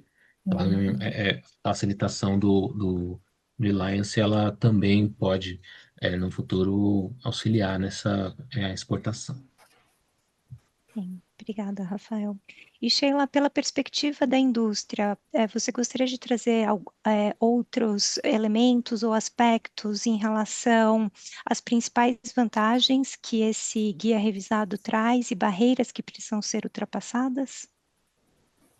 Obrigada, Juliana. Bom, acho que o que eu vou falar aqui é o que a gente já apresentou ao longo da apresentação, com relação a benefícios e desafios, e até a gente acho que já comentou um pouquinho aqui nesse painel, mas eu acho que não é redundante, é importante a gente reforçar e destacar pontos que a gente entende que valem a pena o desafio, né? Eu acho que de fato vai ser uma curva de aprendizado para toda a indústria, né? E também para os reguladores, mas existe sim, acho que benefícios muito claros esperados para esse projeto.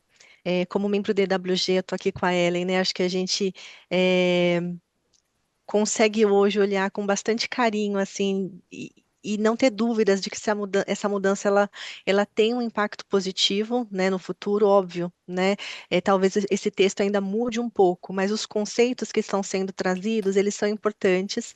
Então, acho que eu destacaria a questão dessa clareza dos requerimentos, né? Então, de novo, o M4Q e não é sobre conteúdo, ele é sobre formato, mas tinha um gap entre o M4Q e os guias de qualidade que foram surgindo, né? Então, hoje o M4Q ele está replicando o que já está previsto em outros guias de qualidade, mas talvez estando ali dentro do escopo, dentro do item e da seção esperada, eu acho que vai ajudar que as empresas tenham mais clareza do que está sendo esperado pelas autoridades e, consequentemente, construam dossiês que estejam mais alinhados às expectativas, né? E daí vem a otimização, né? Você reduz a exigência, você facilita a análise.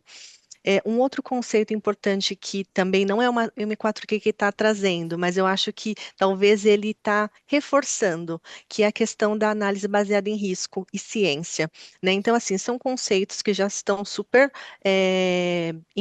vigentes, mas talvez o M4Q no texto que ele está propondo, ele coloque sempre essa pitada de provocação, né? Então, tá, onde está a análise de risco? Qual que é o risco desse produto? Né, os próprios, as novas sessões, Overall Control Strategy, Overall Development Strategy, eles trazem muito essa visão do risco, né? Então, o que que é importante para esse produto, né? Então, acho que esse caminho da análise de risco e baseado em ciência é cada vez mais importante num portfólio que a gente tem produtos cada vez mais particulares, né? Com condições específicas e tendo que ser adaptados ali né, pelas características dele. Então, acho que esse é um ponto que eu vejo bastante valor e eu acho que talvez vai reforçar o uso dessa abordagem, né, daqui para frente.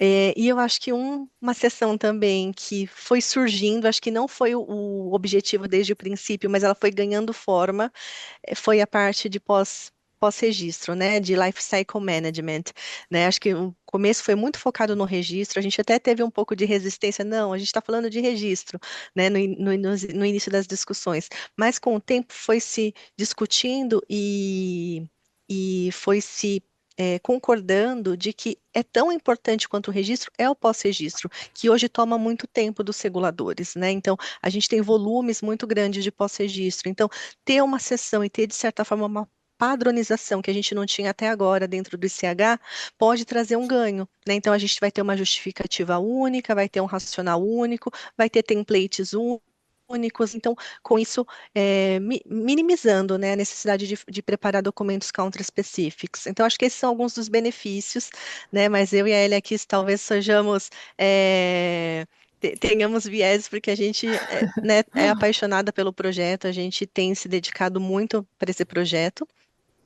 Mas com relação a desafios, eu acho que da mesma forma que os benefícios, os desafios estão ali de certa forma conectados, então eu acho que existia uma grande expectativa da indústria, né? Eu vou falar do lado da indústria, lá no início do projeto, de que a gente chegasse num dossiê único, né? Mas com o tempo, né, foi ficando muito claro que o EWG, o M4Q, R2 EWG, não ia conseguir ultrapassar as barreiras locais, né? Então, justamente porque um guia ICH não se sobrepõe às legislações regionais. Então, esse é um ponto que vai ficar como mensagem e como uma devolutiva do grupo pro ICH, mas de fato essa barreira dela vai ter que ser lidada, gerenciada pelas próprias autoridades com a maturidade do uso do M4QR2, como a Ellen comentou, né? Eu acho que são conceitos novos vindo e talvez o futuro, tendo módulos 2 muito robustos e muito estruturados dessa forma, talvez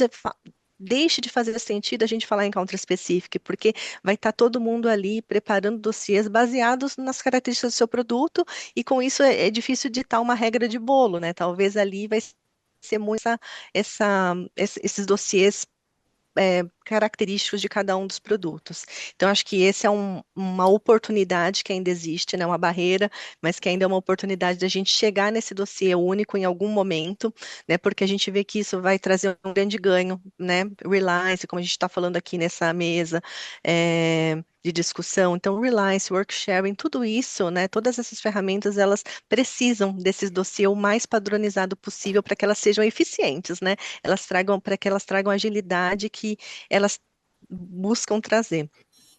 E eu acho que um outro desafio que o Rafael colocou muito bem, né, e eu fico feliz de que a Anvisa esteja com esse olhar, é com relação à implementação simultânea. Né, como a gente trabalha lá na frente, quando a gente estiver já pronto, o step 4 atingido, os vendors, né, fazendo as adequações na ferramenta do ECTD, como a gente garante minimamente ter um cronograma muito ali equiparado entre as autoridades, porque caso contrário, realmente o burden, né, o prejuízo de você ter que preparar dossiês em dois formatos é realmente preocupante. Então, acho que essa é um desafio que tá,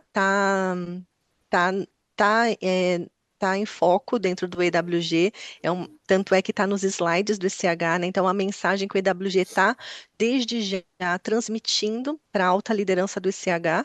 Então, acho que a gente talvez já está fazendo a lição de casa agora, para que no futuro a gente não se depare com esse problema.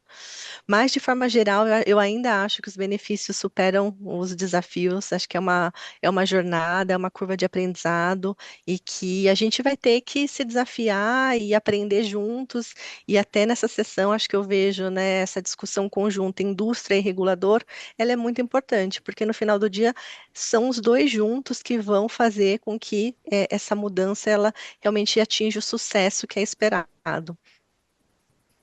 Sim, com certeza. E servindo os pacientes, né, que tanto necessitam dos produtos, medicamentos e vacinas, né, e visando, né, a missão de proteger e salvar vidas, né, com produtos de qualidade. Obrigada, Sheila.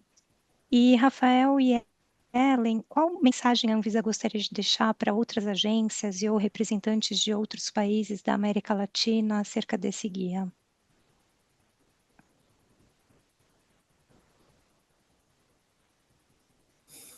Está dessa vez, né? O que é que eu... Vou deixar com você, Rafael. Bem, um pouco do que eu já falei, né, relacionado à implementação, eu acho isso bastante importante, né?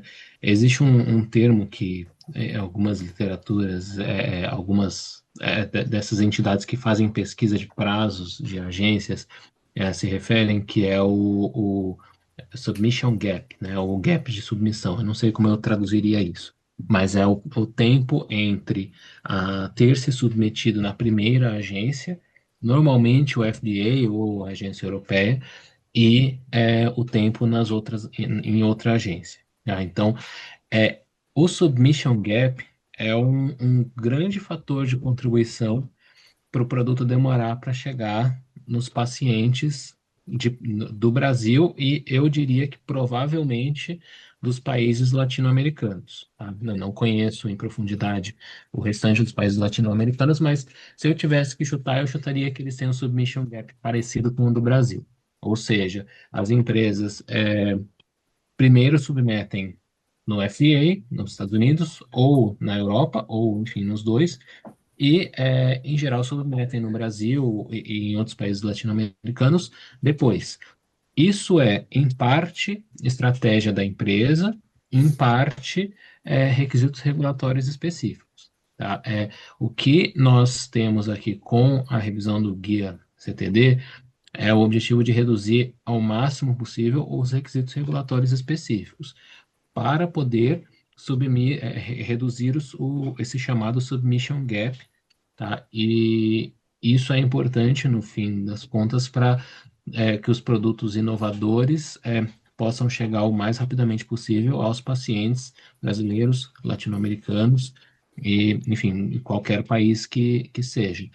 Aí, como eu mencionei, é claro que nós temos alguns requisitos específicos, os quais nós não podemos abrir mão, estudo de estabilidade na zona climática do Brasil, alguns requisitos para pacientes brasileiros, a bula, né, as instruções para os pacientes brasileiros em português, isso não está em discussão, mas nós temos trabalhado com o intuito de reduzir qualquer componente que contribua para esse chamado submission gap. E eu diria que a implementação deste guia é muito importante para isso, ou para reduzir o submission gap, ou talvez para não aumentá-lo, que aí é como eu mencionei, se houver uma implementação muito antes ou muito depois, uma empresa multinacional pode demorar mais para submeter os registros, né, nos países que o implementaram muito antes ou muito depois, e isso, no fim, pode contribuir para o produto demorar mais para chegar para os pacientes desse país.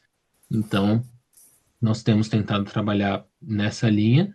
É importante mencionar o submission gap não é só uma questão da agência, em alguns casos ele é uma questão da estratégia da empresa, a qual nós não podemos, enfim, não temos muito o que fazer, mas a Anvisa tem trabalhado no sentido de reduzir qualquer parcela de responsabilidade nesse prazo. Tá? E aí eu entendo que esse é um dos guias mais importantes, talvez o mais importante nesse sentido, além de fortalecer Reliance e outras medidas que também podem acelerar a chegada de produtos para os pacientes. Isso.